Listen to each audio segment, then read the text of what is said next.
Alright, so the time has finally come to do my full in-depth review of the Retroid Pocket 3 Plus. Now, I've put in about 120 hours into playing this device over a variety of retro video games. And I gotta say, I feel like I know everything there is to know about this device. And let me tell you, there's a lot to be said. Now, a little backstory on the Retroid Pocket 3 Plus. The Retroid Pocket 3 arrived last year in September 2022. And only 2 months later, they released the Retroid Pocket 3 Plus model, which was only 20 bucks more and a big upgrade from the Retroid Pocket 3. Now, this pissed off a lot of people, and I can totally understand why. I mean, imagine getting the Retroid Pocket 3 and then finding out only 2 months later that they were in the works for the Retroid Pocket 3 Plus for only 20 bucks more. So, a little bit of shady marketing going on here. If I had purchased the Retroid Pocket 3, I would have been ticked, honestly. But anyway, all that drama aside, let's get into talking about the device. Throughout my journey of buying and playing retro handhelds, I've been searching for my ideal retro handheld. My first device, the Anbernic RG351P, is a great console and I still play it to this day, but there's two major issues with it. One, it doesn't have internal Wi-Fi. I have to use an external Wi-Fi dongle in order to use Wi-Fi in the device, and more later on in the video why Wi-Fi is so important to me. And the second thing was the sleep mode is kind of janky. Now this could be a software issue, it might not be the hardware itself, but whenever I play games, if I'm using the sleep mode too often, I sometimes get a game crash, and this can cause loss and save data, which is obviously an issue. So basically what it meant for me is, in order to avoid the risk, I just didn't use sleep mode at all. So you kind of, which does affect the quality of life for the handheld. Now, aside from those two major issues, I was also kind of looking for a console that could play more difficult to emulate consoles like the DS, the 3DS, and like GameCube and even Wii. And, the Anbernic 351P can't really do that. So anyway, I did my research on the Retroid Pocket 3 Plus, and I thought to myself, this could be my go-to main retro handheld. Alright, so even before buying the Retroid Pocket 3 Plus, this is what I was expecting it to be able to do based on my research. One was have pretty much the best chip on the market for the price range. Two is to be able to play 3D games up to the GameCube and Wii. Three, have internal Wi-Fi, which is important like I said earlier. Four was the ability to play more difficult to emulate consoles like the DS and the 3DS. And then five, have a sleep function that actually worked really well. Now, like I mentioned, I played this device for about 120 hours at this point. So does it meet all these requirements that I'm expecting? And the answer is yes, it pretty much checks off everything on the list. And plus more than that. So let's get into the review. So grab yourself a cup of coffee or tea or whatever you drink, and let's get on to the review. Alright, let's talk about Retroid Pocket 3 Plus specs. The Retroid Pocket 3 Plus is equipped with a Unisoc T618 chip with 4GB of RAM and 128GB of internal storage. The display is an IPS LCD panel with touchscreen. The resolution is 1334 by 750 with a 16:9 aspect ratio. It has a 4500 milliamp battery, Wi-Fi and Bluetooth features, an HDMI 720p video output, a C port charging port, and a slot for your micro SD card, and a headphone jack. The Retroid Pocket 3 Plus also uses the Android 11 OS. Alright, let's talk about the Retroid Pocket 3 Plus from a physical perspective. I gotta say, the console feels great in your hands. It feels very comfortable, and honestly, I like the size of it. However, some might argue that it's not very pocketable. You'll have to be the judge of that. Here's how the Retroid Pocket 3 Plus compares to a Nintendo Switch, and here's how it compares to an iPhone 14 Max. I prefer a larger size screen, so it really doesn't bother me. The plastic material on the Retroid Pocket 3 Plus feels nice, but I wouldn't call it luxury feeling. In fact, compared to my Mayo Mini Plus and the Anbernic RG351P, the plastic feels cheaper. Picture like a lower end smartphone kind of plastic feel. It's not the end of the world, but it does lose a point in my book for that. The buttons, however, feel great.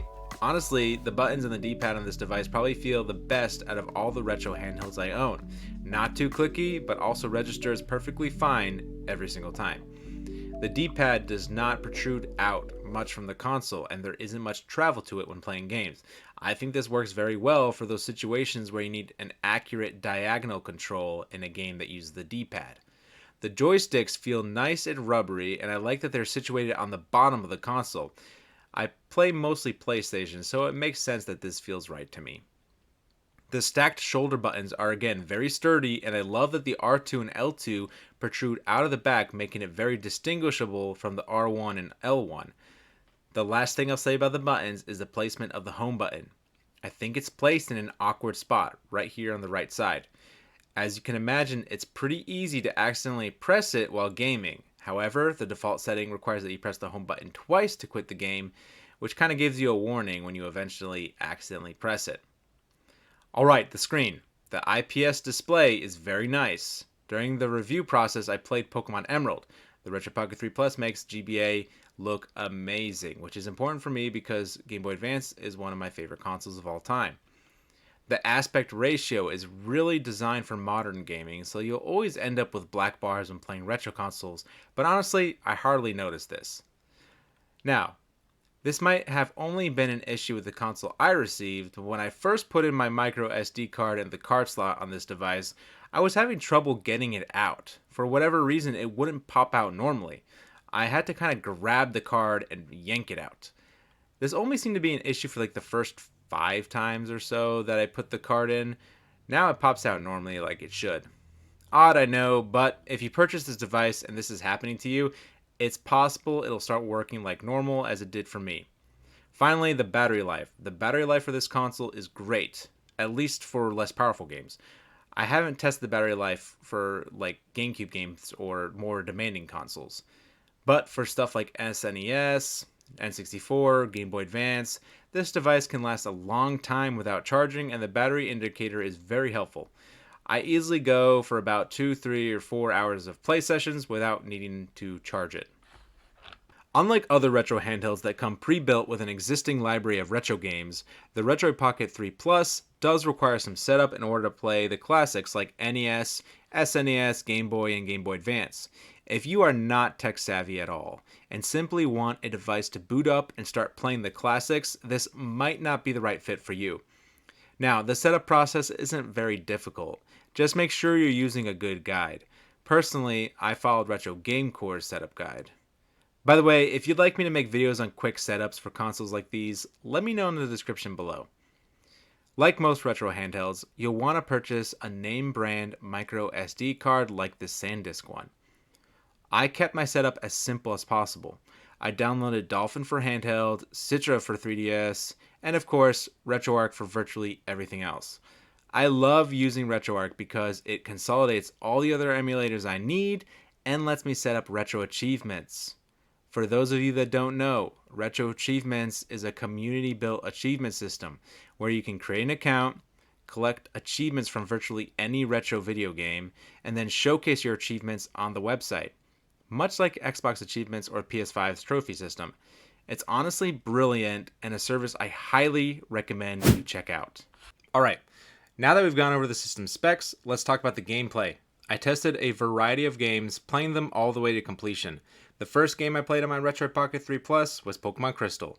This was a game that I was particularly excited to play due to the nostalgia I had for this game. As you can imagine, there were no issues emulating a Game Boy Color game on the Retroid Pocket 3 Plus. I was able to capture footage thanks to the micro HDMI out, which was great for making my Pokemon Crystal retro review video.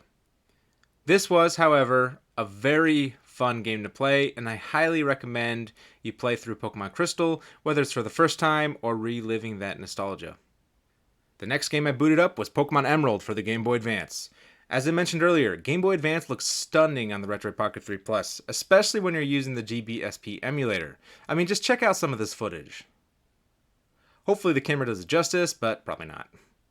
One thing I should point out is the couple of crashes I experienced while playing Pokemon Emerald. Now, these weren't related to the hardware of the Retroid Pocket 3 Plus, but rather in-game crashes due to the emulator I was using.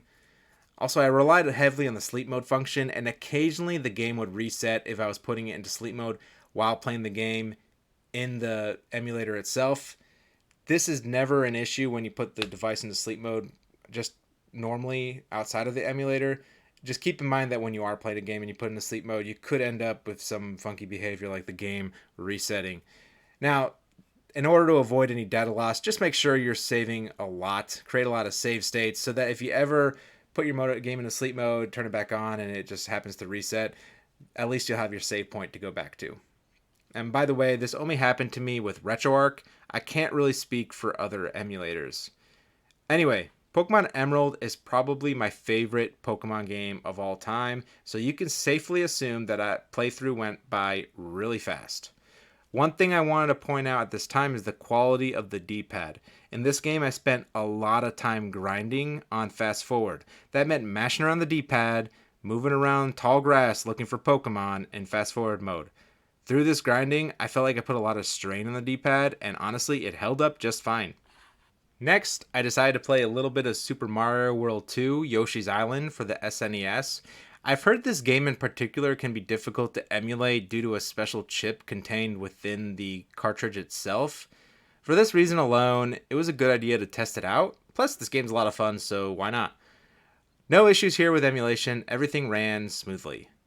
Next was Pokemon Platinum. Now, this was a great test because not only was I testing out a DS game, which is generally more difficult to emulate, but I was also testing it out through RetroArch, which is notorious for having subpar DS emulators.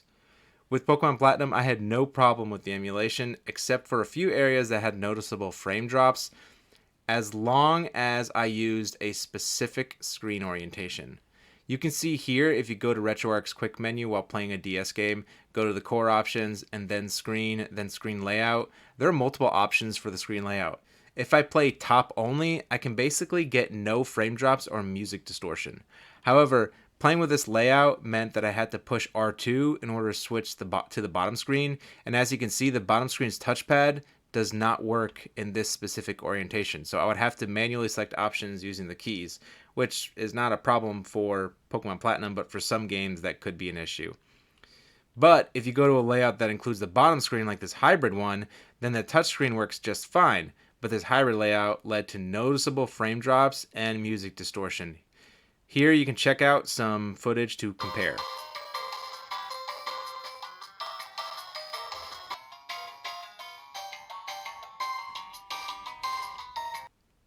Again, keep in mind that I was emulating this through RetroArch, which is not efficient at emulating as a standalone emulator would.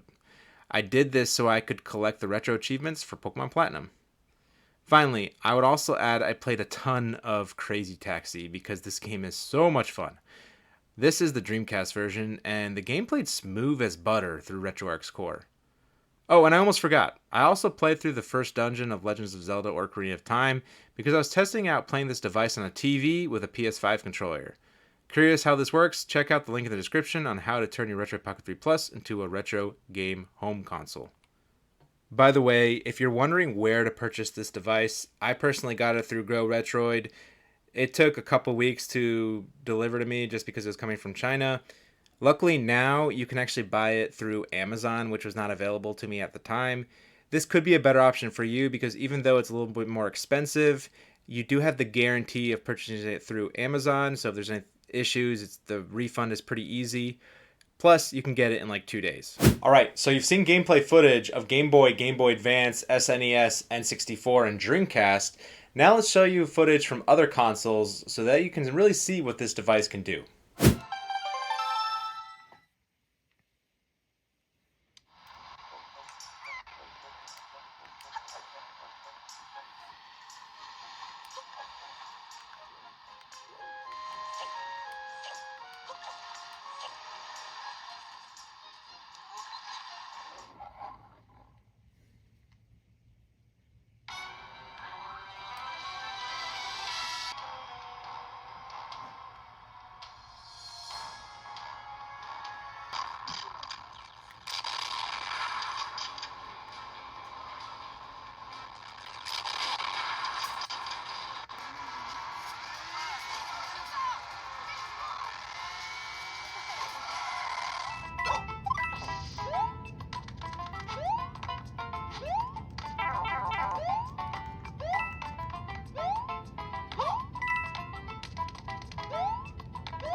Kratos, the ghost of...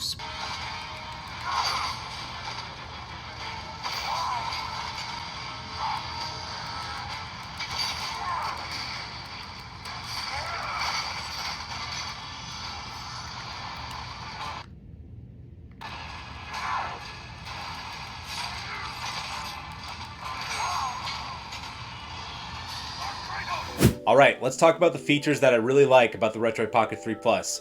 One is that it plays Game Boy Advance amazingly. Amazingly? Is that a word? I think it is. Let's say it is. Anyway, Game Boy Advance looks beautiful on this device, and that's really important to me because I have a lot of nostalgia for the Game Boy Advance. It's probably one of my favorite retro gaming consoles of all time. Two is the power of this device. It can play up to GameCube and Wii almost completely fine. There is a compatibility list. You have to look up the game that you want to play on your GameCube or Wii or 3DS or those bigger consoles prior to testing them out because some of them don't work as well as others. So look up a compatibility list on like Google or Reddit. 3 is the sleep function. It actually works really well. I basically never turn this device off. Now, granted, some emulators, when you use the sleep function, you may end up with a game crash, and that's just kind of the nature of emulators. That's not really about the device itself. But as long as you're out of the emulator and you put it in a sleep mode, you don't have to power it off. It works totally fine. 4 is the Bluetooth feature. I think the Bluetooth feature for this device is amazing. I use it all the time. For example, if I'm playing at night and I don't want to like disturb my spouse who's sleeping, I can just plug in my AirPods and keep playing with full volume on. Or I can like connect my JBL speaker to it. For example, one time I was trying to connect my Retroid Pocket 3 Plus to a TV, and for whatever reason I wasn't getting audio out of that TV. No problem, I just connected my JBL speaker to the Bluetooth of the device and I got the audio that way. 5 is the fact that I can connect Bluetooth controllers to it and then connect the device to a TV and basically use it as a mini retro gaming home console is amazing to me. And then 6, the fact that I can connect multiple Bluetooth controllers to it and play local multiplayer, now that's just awesome. And then finally, the touchscreen features. I actually like these touchscreen features because if I'm playing a game, instead of quitting the game to like adjust the brightness or whatever, I can just swipe down, turn on Bluetooth, turn it off, change the brightness, whatever I need to do. Very convenient feature. Let's talk about the things that I don't like so much about the Retroid Pocket 3 Plus. Number 1 is that unfortunately it doesn't give me that nostalgic retro feel as much as other retro handhelds do. For example, the Mayu Mini Plus kind of gives me that retro Game Boy feel. And then there's the Anbernic RG351P. This one kind of gives me that retro Game Boy Advance kind of feel. Now, the Retroid Pocket 3 Plus, not so much. Now, this is not the end of the world because the pros totally outweigh this con, but hey, it's worth being said. And the second thing is the setup process. The setup process for this device is more technical than it needs to be. This is not a device that you can simply just purchase, power on, and start retro gaming. You do have to do some sort of setup process in order to play those retro games that you want to play. Now, to me, this is not an issue. I even like when I purchase other retro handhelds that do have games pre-installed in them, I still install custom firmware, which does require like more technical knowledge. So basically you either need to have technical knowledge or like a good guide to follow. All right, let's talk about who this device is perfect for. This device is perfect for someone that's willing to do the initial research and setup process in order to get the gaming retro handheld that they want set up. If you're looking for something that's just to pick it up and start playing it as soon as it comes in, it's not really for you. Also great for people that want to play more demanding consoles like DS, 3DS, GameCube, and Wii. This device is perfect for people that want to play a lot of retro achievements, like me. It's perfect for that. This device is also great for people that want to record footage of the games that they play for social media or whatever it might be, because you got the micro HDMI out that can connect to a video capture device and boom, you're recording what you're playing. This device is also great for people that want to eventually plug it into a TV, plug maybe a controller in, or connect a controller to it and basically play their consoles that way. If you want to do that, this device is perfect for that. And there you have it. That's my full in-depth review of the Retroid Pocket 3 Plus. Again, I put like 120 hours of gameplay in this device, so I feel like I can give you an honest review. Do I recommend the Retroid Pocket 3 Plus? The answer is yes. Yes, I do. This device does pretty much anything that a retro gamer would want out of a retro handheld and more. So, hope you enjoyed this review. Now, it's time to get back into gaming on the Retroid Pocket 3 Plus.